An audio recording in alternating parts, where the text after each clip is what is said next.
All right, speaking of Josh, we need a new Josh. Cue the popular Huey Lewis song, I need a new drug. Josh, definitely not a drug. Never been on drugs as far as I know. So some of you may never have heard of Josh.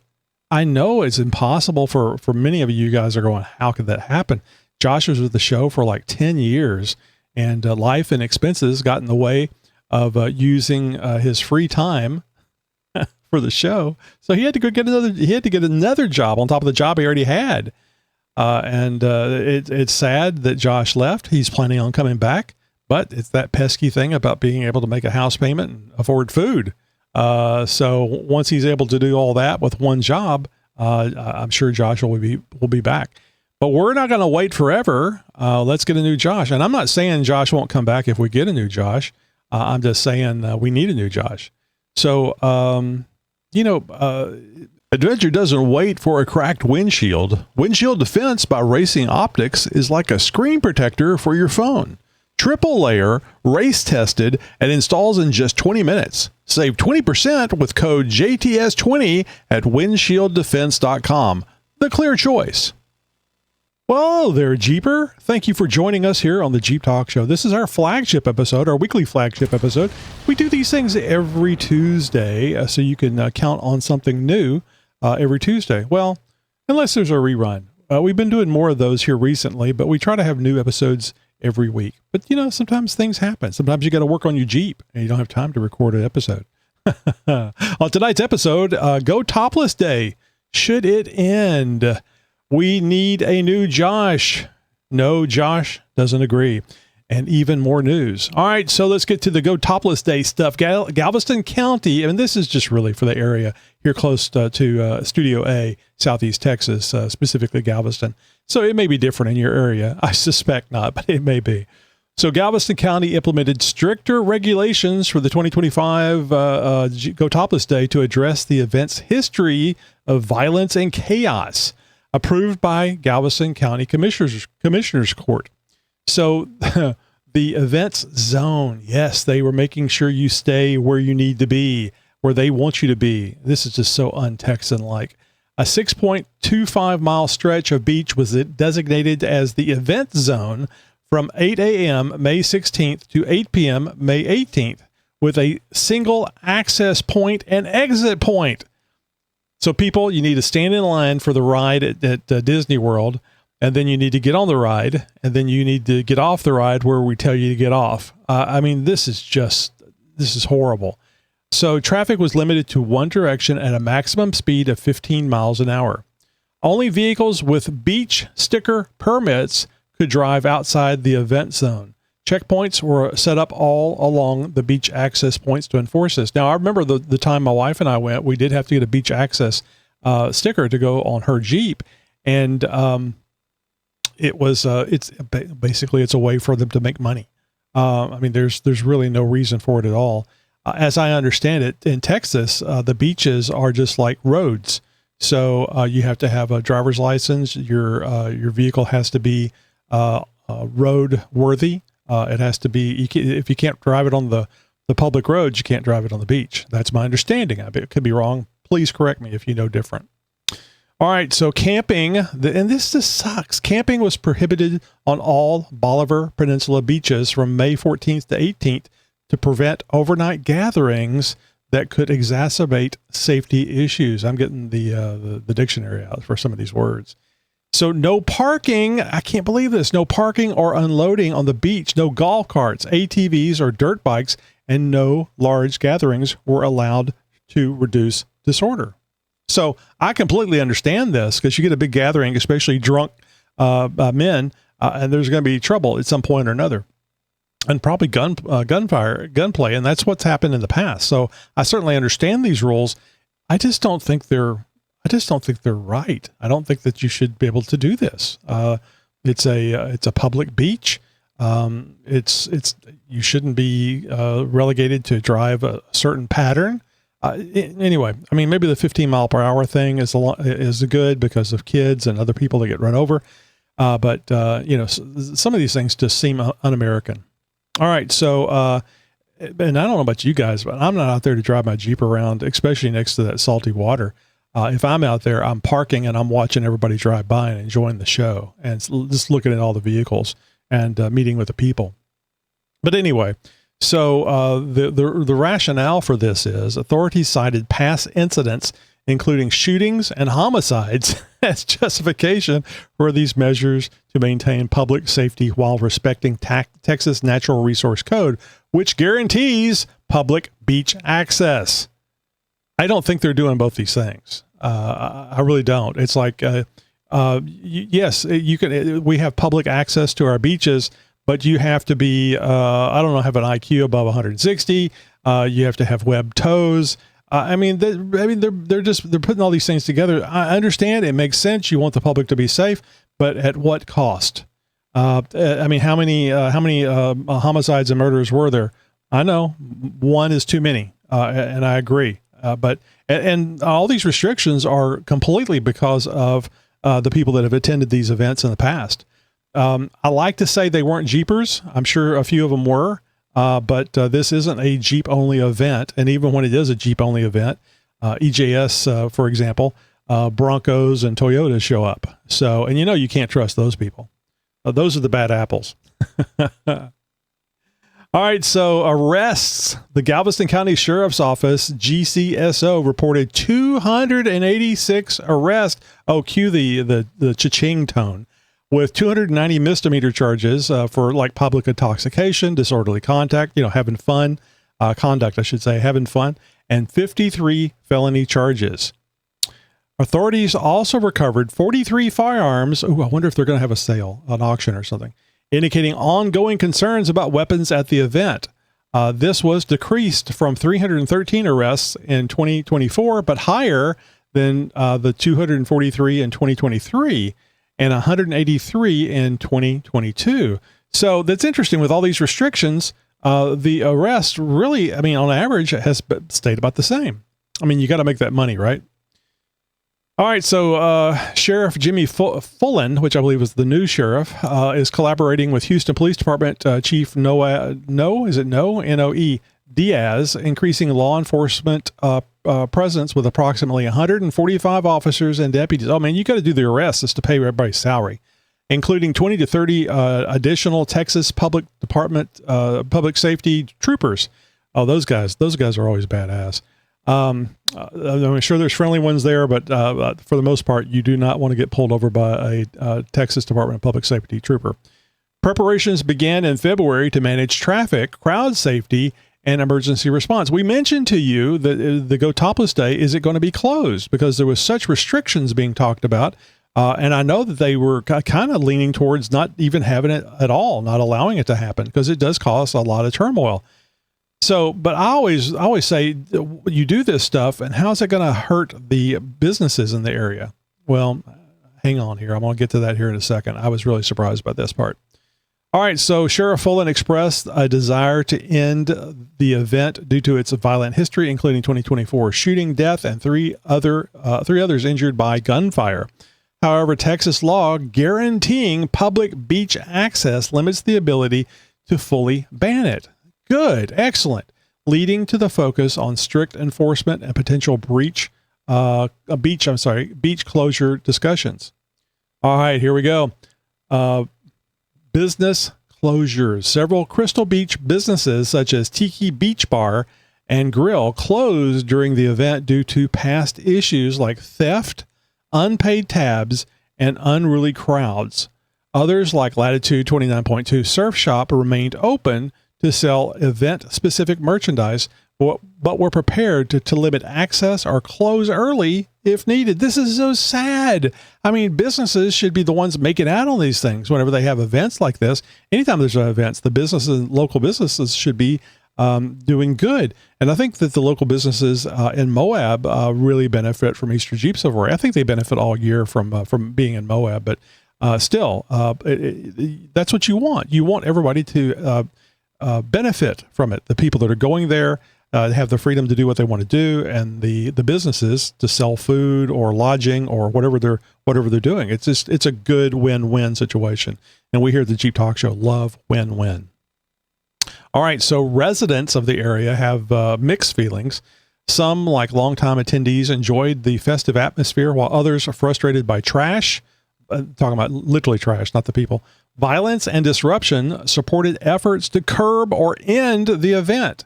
A 2019 petition to stop the event resurfaced in discussions reflecting ongoing community concerns. So despite the chaos, the event boosts local businesses like restaurants and rental properties, though the cost of emergency response and cleanup remains significant. So I guess they don't make as much money because it costs taxpayer dollars, and those businesses and residents are taxpayers. So I guess it gets paid for one way or another.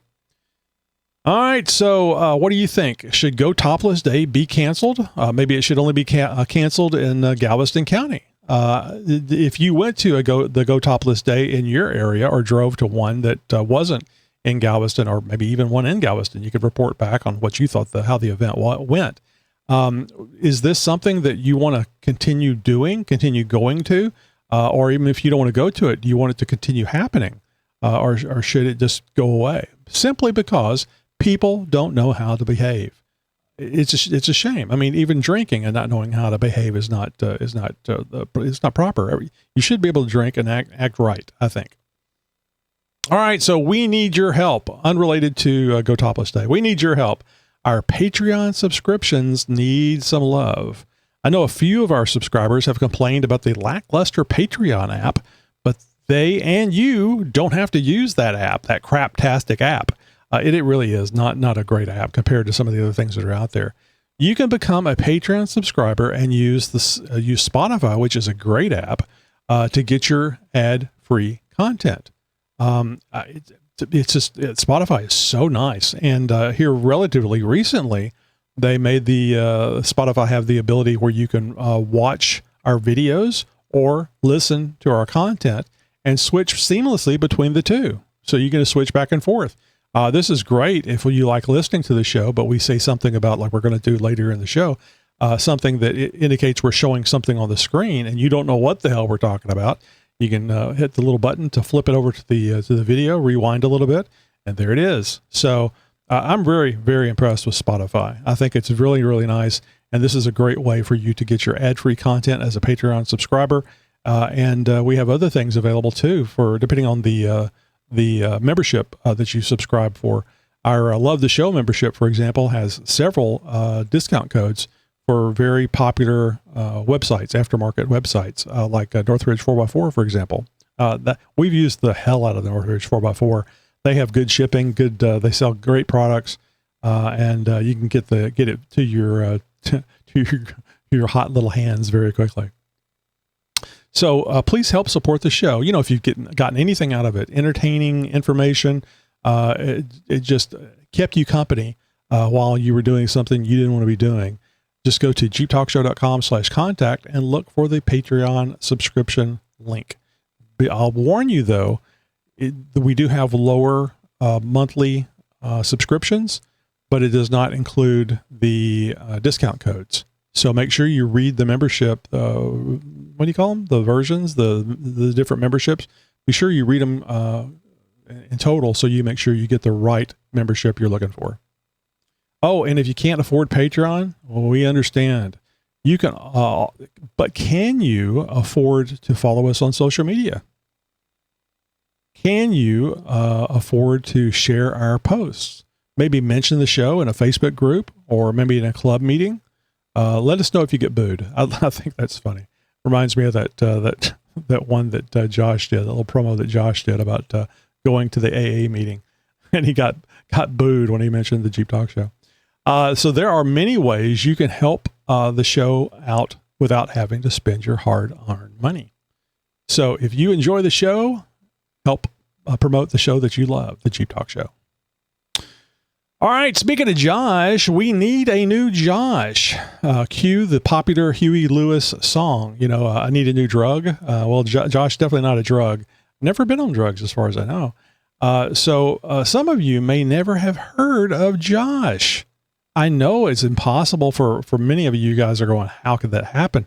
Josh was with the show for like 10 years, and life and expenses got in the way of using his free time for the show. So he had to go get another job on top of the job he already had.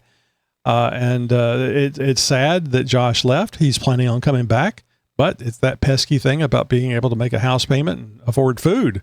So once he's able to do all that with one job, I'm sure Josh will be back. But we're not going to wait forever. Let's get a new Josh. And I'm not saying Josh won't come back if we get a new Josh. I'm just saying we need a new Josh. So, I'll just mention that if we were making money, I know I'm making you feel guilty. If we were making money on the show, we could have afforded to pay Josh for his second job. His second job could have been here during the show. But we don't, and that's one of the reasons why we need your support, Patreon, and just letting people know about the show. So before Josh joined, I reached out to the Jeep community and asked for anyone that would like to be a co-host. The first and only reply I received was Josh. Well, that was back in around 2005. People barely knew what a podcast was. Now in 2025, I bet more of you know and would be interested in co-hosting a podcast. So 2005 is when we started xjtalk.com, and that's where we actually met Josh, because he's an XJ owner. And I think it was around 2010 when I actually put the word out asking for somebody to co-host the podcast, since the podcast started in 2010. So you may have said to yourself, blah, I'm going to do a podcast. It's just talking. And also, too, some of you may have said, I know more than those idiots. So that's a start. But do you want to be the new Josh, or do you need a few more, or do you need to have a few more qualifications? Can you just believe that you can do it? And that, like I said, it's a great start. So do you have a good voice? A face for radio is fine. Can you laugh, or at least roll your eyes at my bad jokes? Oh yeah, Josh did that. He's found some of my jokes funny enough where he fell back in his chair, literally fell on the ground. That was hilarious. All right. Are you comfortable defending your point of view? Josh was very good about that. He was very adamant, even when he was wrong, which was most of the time. I hope he hears this. Can you dedicate yourself to recording an episode a week, at least one episode a week? And of course, as I tell all our hosts, naps are more important than recording an episode, because it's all volunteer. But it's a great experience. Josh was with the show for 10 plus years. So, and several of our hosts are still around. So do you think you might have the right stuff? Contact us at xjtalk.com/contact. Email is probably best. We'll set up an interview and we'll go straight into recording a segment so the Jeep Talk Show team can review it. Yep, it's going to be heard and seen by multiple people. And if you didn't already know this, it's going to be audio and video. So it's going to be important that you can do both those things. Oh, and just because Josh is a male, or at least that's what he's told me, doesn't mean the new Josh has to be. Male, female, you're all welcome. So are you the new Josh? Contact us today and let's get you on the show. Hey Jeepers, Tony here from the Jeep Talk Show. You know how you protect your phone screen with a protector? Now you can do the same thing for your Jeep, Bronco, Ineos, or G-Wagon. Windshield Defense by Racing Optics is a triple-layered, race-tested solution that installs in under 20 minutes, right at home or with your local installer. Made in the USA and trusted for over 25 years, it keeps your view crystal clear and your windshield safe from rock, debris, or whatever the trail throws your way. Don't let a rock end your ride. Protect your windshield, protect your story, and keep the adventure rolling. And now save 20% with code JTS20 at windshieldefense.com. That's windshieldefense.com, promo code JTS20. Born from racing. All right, let's talk about Jeep two-way communications. I mention this every so often, and I'll often tell the story that when I was 16, I got my ham radio license. I was very excited about it. I thought it was so cool that I could talk to anybody around the world for free after, buy the equipment and put up the antenna. I could talk to anybody around the world for free, and I figured everybody would be very interested in that. Well, what was that? Was that junior high? Yeah, junior high. I think so. Anyway, 16. The kids weren't that interested. It was kind of nerdy. And I learned not to talk about ham radio because Nobody cared, and they look at you funny. And it's continued on into my older life that I just assume people don't want to hear about the nerdy stuff.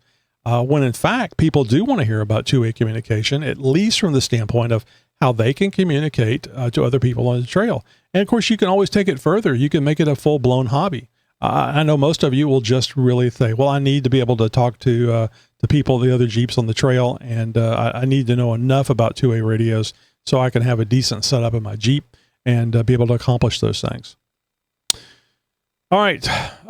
So traditionally CB radios were used for trail Jeep to Jeep communications. This has changed in favor for more power, quieter channels, and FM quality sound. I'm speaking about GMRS. You know, all you need for the trail or Jeep to Jeep communications, while assuming a mile, maybe two distance, is a walkie-talkie called handy talkies by hams, also called handhelds. The handheld GMRS radios are cheap and will take care of 99% of your trail communication needs. Note, I said trail communication needs. I do not think they're great for like mobile to base, or even handy talkie to handy talkie over longer distances. There's caveats to that, but in general, I think that the handy talkies are great for 2 miles or less, probably more a mile than anything else. Really depends on terrain, where you're at whenever you're talking. Like if it's inside the Jeep, range is cut down, both send and receive. So this, I really like the Retevis RB26 GMRS handheld radio.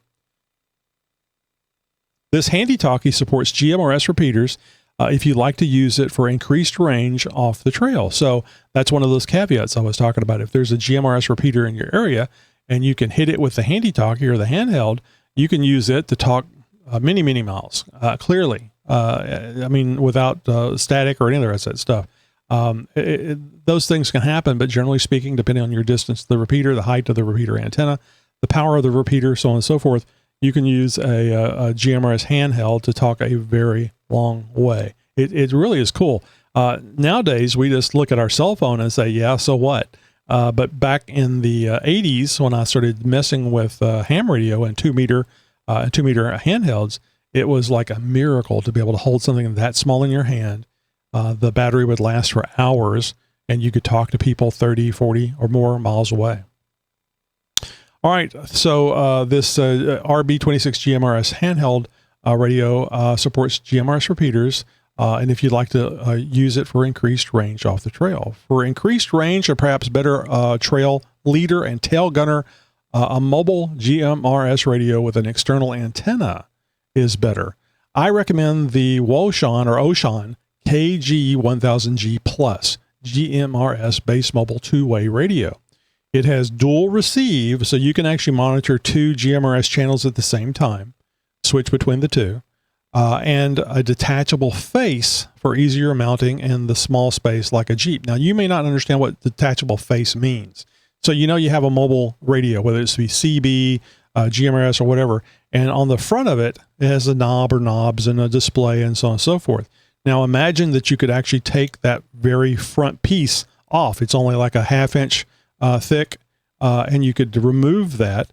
Now the square piece, the main radio, is attached to that head unit, that detachable face, through a cable. Now you can take the square piece, the larger piece, and store it away someplace under a seat, up underneath your dash, so on and so forth, and just run the cable to the faceplate, the detachable face, and mount that someplace, maybe overhead, maybe above your mirror in your Jeep, which a couple of Jeep Talk Show team members have actually done this, and have it right there. It's out of the way. It's not blocking your eyes. And then you just have your microphone that you can just take off and talk and put it back up there. Some people have actually put those little elastic cords where they have you pull it down, talk on it, and let go of it, and it pulls itself back up. I think truckers actually started that in CB days. So if and this is the part where you take offense. If you are an Android user, you'll like all the things you can do with the KG-1000G. It's fancy. It's very ham radio-ish. There's lots of little things that you can change. You can set dual, I call it dual VFOs, but dual receive and transmit. I can't remember if you can just transmit on one or the other. if you have to switch them, and then it switches which one you're transmitting on. But anyways, it's got basically two channels that you can have up there at the same time. It looks really fancy. It looks really, really cool, and it's very feature rich. So, yeah, it really tickles my ham fancy, because it's very much like the 2-meter or dual band ham radio mobile radios. So if you are an Apple fan, something simple to use would be the Midland mobile radios. It does not have a detachable face, but it has an all-in-one microphone. So the display, the volume, all that stuff is right there on the microphone. So it kind of acts as a detachable face, but it's much more simple. You can, again, mount the base part of the radio someplace convenient, and then just have the microphone hanging there that you pull up and talk on, and change channels, and all the stuff that you want to do is right there on the microphone. It's a much simpler radio, much simpler to use, but you do lose the ability to do some things that you can do on the KG-1000G. You may not care. There's the KG-1000G doesn't, I mean, you can have one of those and use it, and you don't have to make it more difficult. You can do the simple things like you can do with the Midland. The only thing I'll tell you is that the Midland radio, and I think this is still true. I didn't look at the prices today, but the price between the really nice, fancy KG-1000G and the simple Midland mobile radio is about the same. And to me, the KG-1000G is a much more feature-rich and interesting radio than the Midland is. But if all you need to do is something simple, and all you need to do is talk to people on the trail, it's perfectly fine. Midland makes a good, solid radio. It's just simple. So if you really, really want a CB as a backup, because the people that you go with, and maybe you don't go with a club, or maybe you go with several clubs, and some of them still use CBs and they don't use GMRS. Well, you can always get a CB as a backup. I recommend the Midland 75822 handheld CB radio. Yes, another handheld. I think it's about $90 on Amazon. So don't expect it to have the range of a GMRS handheld, but it might be good for hearing the trail leader and tail gunner, I think that's probably 80% or 85% of what you use a radio in your Jeep for, is hearing what's going on. And you can always holler at somebody next to you that maybe has a CB with an external antenna if you need to get a message up to one of these folks. So I highly recommend urging your group to switch to GMRS. The antennas are much smaller. The power is much higher, and the channels are quiet, as opposed to CB, where you can get skip, where signals coming in from hundreds of miles away, and those signals can be as loud or louder as the guy that's leading the Jeep group on the trail. All right, so here's something interesting, and I'm going to do this from time to time because I think it's pretty cool, and it's also a sneaky way to get you to watch our videos on YouTube, Rumble, or Spotify. So I ran across this video on the TikTok. I've been working on vehicles for a long time, since I was 16, but I would not call myself a mechanic. So I may not know what I'm talking about here, and I'm going to leave this up to you guys. When I saw this video, and this is where it becomes important for you to watch us on YouTube, Rumble, or Spotify, you'll see someone pressure washing a bearing while still mounted to the wheel hub. Now, I don't think this is a Jeep. It could be an older Jeep, a 70s or maybe even a early 80s model. So as you can see in this video, it looks all shiny and new, but how do you repack the bearing with grease? I was taught using the two-hand method, which is very useful with grease and other things. But repacking a bearing is very simple, but the only way I know how to do it is you have to have the bearing in your hand and not have it on something that's basically blocking the grease from going all the way through. So my question is, can you repack a bearing on the hub? So comment here or contact us at xjtalk.com/contact with your answer. All right, rumor is that the EV mandate is dead. Oh, I got to get a ding. Yes. Again, I like EVs. I think EVs are the future, but I do not think that as consumers, we should be mandated to buy one thing or another. It's like, how would you feel if you had to buy a 40 caliber handgun because that's the best caliber made? Yeah, I'm trying to stir it up. Also, there is a chance we may get suppressors for guns with no tax stamp and no registration. If you've ever fired a gun in enclosed or semi-enclosed space, you'll appreciate the ability to protect your hearing while protecting yourself, your family, and or property. It's in President Trump's big, beautiful bill the House is currently working on. So, man, we may be getting a double whammy. I'm pretty sure the EV mandate thing's going to happen. We'll see if the suppressor deal works out. And just between me and you, I think that the Trump administration is doing what it can to get rid of the ATF. Like it or not, I just don't like government agencies telling me what I can and can't do. I mean, that's what law enforcement's for, right? It's this silly. It's the First Amendment, Second Amendment. Why do you feel like you can put regulations on those things? All right, the Jeep curse. Some of you guys are going, oh yeah, I know that Jeep curse. Now this is different. Jeep's ownership history is marked by what some call the Jeep curse. Companies like Bantam, Willys, is it Willys? Willis. It's Willys. That's Willys. Anyway, Willis, Kaiser, and American Motors Corporation, AMC, faced financial struggles or bankruptcy after owning Jeep. Despite this, Jeep thrived, passing to Chrysler in 1987 and later to Stellantis in 2021, proving more resilient than its parent companies. Jeep needs to be its own brand. It needs to be its own company. And we've said this before on the show, maybe a Jeep Dodge Ram. So the Jeeps and the Dodge Ram trucks, I think that if they were their own company, I think they would do gangbusters. And maybe not so much here over the last couple of years where the Jeep sales have been down, but I think the future, it would really, really do well with just those two, one company. I mean, who wants to buy a Fiat? I know some of you do. I suspect none of you do that are listening to this show. From the mind of Nicky G. Hey, this is Nicky G, and I just came back from the Dollar Tree, and I found these Velcro straps. It's a 2-pack. I used it to strap my first aid kit to the roll bar, and it works. They're pretty good. And for two of them at $1.25, that comes out to about carry the one 62.5 cents a piece. Can't beat that. Just because I wear glasses doesn't mean I'm smart. But that's not why I'm calling. I'm calling to tell you that McDonald's has just developed a new fish sandwich that they make out of ornamental carp.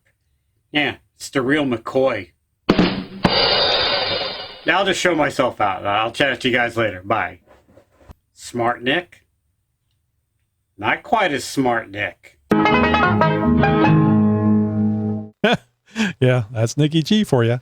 All right, so coming up this Friday in our interview episode, Stacy David of Gears. Now, this is a best of Jeep Talk Show episode.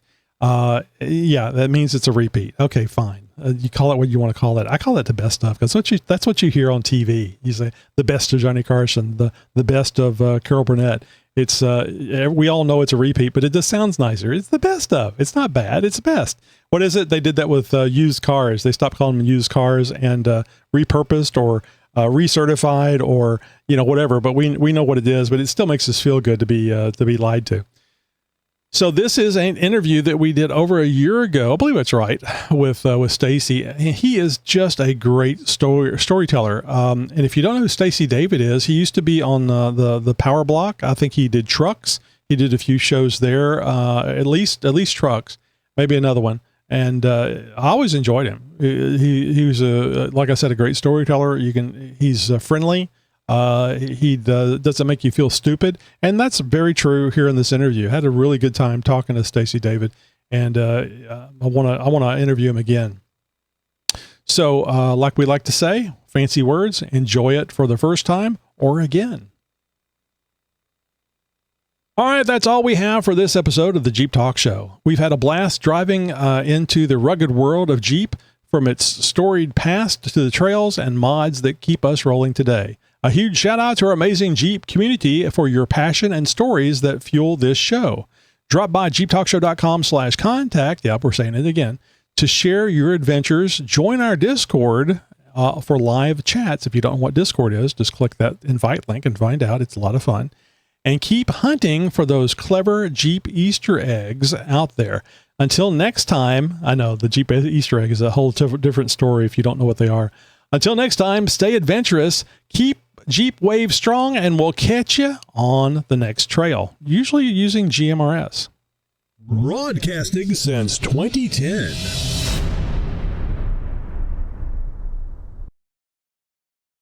You're my friend. You're my new friend.